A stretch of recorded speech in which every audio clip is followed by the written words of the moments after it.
అడ్మినిస్ట్రేషన్లో ఉన్న గవర్నమెంట్లో ఉన్న దానికి ఒక పొలిటికల్ లీడర్స్కి మధ్య సాగే ఒక డ్రామా లాగా కనిపిస్తుంది క్లియర్ కట్గా. సినిమా అదే pure action with political drama లాగా మనం మేము ఏదైతే ట్రైలర్ రిలీజ్ కాకముందు మనం ఎటువంటి ఎక్స్పెక్టేషన్స్ పెట్టుకున్నాం దానికి తగ్గట్టుగానే ఉంది ట్రైలర్ అయితే డిసప్పాయింట్ చేయలేదన్న. ట్రైలర్ బాగుంది.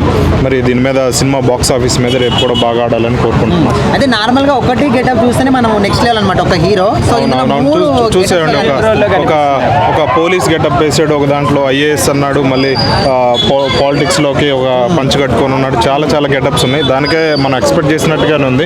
బాగుంది, ట్రైలర్ మంచిగా అనిపించింది. కాకపోతే ఇప్పుడు రిలీజ్ అయిన ట్రైలర్ చూసుకుంటే 100 ట్రైలర్ రిలీజ్ అవుతుంటే దాంట్లో 90 బాగున్నాయి అంటున్నారు, కానీ రిజల్ట్ మాత్రం రివర్సల్ అవుతుంది. 90 సినిమాలు పోతున్నాయి. కాబట్టి మన ట్రైలర్ అయితే బాగుంది, సినిమా కూడా బాగుండాలని కోరుకుంటున్నాము. శంకర్ గారి డైరెక్షన్ గురించి ఏం చెప్తారు? శంకర్ ప్రస్తుతానికి ఇక చాలా మైనస్లో ఉన్నాడు. మొన్న వచ్చిన సినిమా ఫ్లాప్ కావచ్చు. శంకర్ మీద గతంలో ఉన్న భారీ ఎక్స్పెక్టేషన్స్ అయితే లేవు. ఇప్పుడు కొంచెం తగ్గాడు శంకర్. కాబట్టి దీంతో మళ్ళీ కంబ్యాక్ అవ్వాలని కోరుకుంటున్నాను.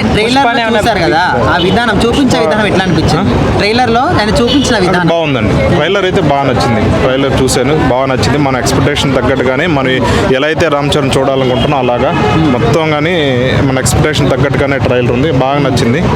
అంటే మనం బీట్ చేస్తుంది అంటారా భయ్య? 100% పుష్పాన్ని టచ్ కూడా చేయలేదండి. Game changer equal to half of the Pushpa అండి. ఎంత బ్లాక్ బస్టర్ టాక్ వచ్చినా సరే పుష్పాని దాంట్లో సగం వస్తే గ్రేట్ అండి. అంతలా పుష్పాంతో పోల్చడానికి లేదు ఈ సినిమాని. పుష్ప ఒక 3 years నుంచి ఒక బ్రాండ్ లాగా అవతరించింది. దీన్ని ఏ సినిమాతో పోల్చకూడదు. రేపు సంక్రాంతికి వచ్చే ఏ సినిమా కూడా పుష్పాని ఈ 3 కలిపిన పుష్ప అంత రావండి. రేపు సంక్రాంతికి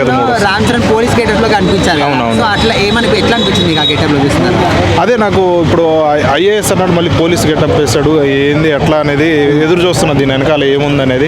ఐఏఎస్ ఆఫీసర్ అన్నాడు, మళ్ళీ పోలీస్ గెటప్లో తిరిగాడు. మళ్ళీ ఏమన్నా ఐపీఎస్ ఏందని నాకు అర్థం కావట్లేదు. దాని ట్రైలర్లో అయితే అది అర్థం కాలేదు. సినిమా చూస్తే మనకు ఆ రోల్ ఏందో తెలుస్తుందండి. అంటే ఆంధ్ర పాలిటిక్స్ కంప్లీట్గా ఇంక్లూడ్ చేసినట్టు అనిపిస్తుంది. మన స్టార్టింగ్లో బియ్యం బస్తాలు కూడా చూపించారు. అవునండి. ఆ డైలాగ్ కూడా ఇప్పుడు డైలాగ్ ఒక ఏనుగు 100 ముద్దలు తినే ఏనుగు ఒక ముద్ద వదిలేస్తే దానికి నష్టం ఉండదు. అది 1,00,000 జీవాలకు ఆహారం అని.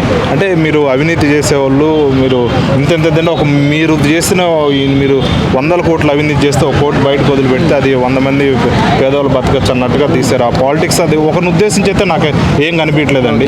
అంటే గతంలో మనం ఆపోజిట్కి ఇప్పుడు పవన్ కళ్యాణ్ ఆపోజిట్ జగన్ ఉన్నాడు కాబట్టి ఇది చేసిన అవినీతి మనం ఊహించుకుంటే అలా అనిపించింది. కానీ ఒక సినిమాని ఒక పార్టీని టార్గెట్ చేసినట్టు ఎక్కడ ట్రైలర్ కట్లో చూపించలేదు. న్యూట్రల్గానే చూపించారు. శంకర్ మార్క్ ఏంటంటే ఇప్పుడు అవినీతి దీని బ్యాక్గ్రౌండ్లోనే మనం అనుకున్నట్టుగానే ఇప్పుడు ఒకప్పుడైతే దీనికి సాగినాయి అవినీతి. ఇప్పుడంతా స్కాములు ఇవన్నీ ఎన్నో వచ్చినాయి. డిజిటల్ స్కామ్స్ కూడా వచ్చినాయి. ఇప్పుడు దీన్ని ఎలా చూపిస్తాడో శంకర్ అనేది భారతీయుడిలాగా చూపించకుండా అలా చూపించకుండా కొంచెం మంచిగా చూపెడితే కమర్షియల్ యాంగిల్ దీంట్లో జోడిస్తే మీరు ఏదో ఒక మెసేజ్ ఇవ్వాలి చెప్పాలనుకుంటే మాత్రం ఇది ఆడదండి. మీరు కమర్షియల్ యాంగిల్ దీంట్లో పెడితేనే ఆడియన్స్ యూత్ అంతా చూసి దీన్ని అలరిస్తారు. మీరు ఏదో మెసేజ్ ఇవ్వాలని కమర్షియల్ పూర్తిగా దాన్ని తీసేస్తే మాత్రం ఇది ఆడే అవకాశం ఉండదండి. కాబట్టి శంకర్ సినిమా మనం ఎప్పుడైతే ఎలా అయితే ఊహించుకుంటామో అలా ఉండాలని కోరుకుంటున్నాం. దీన్ని ఏ మాత్రం కూడా లేకుండా చూడాలని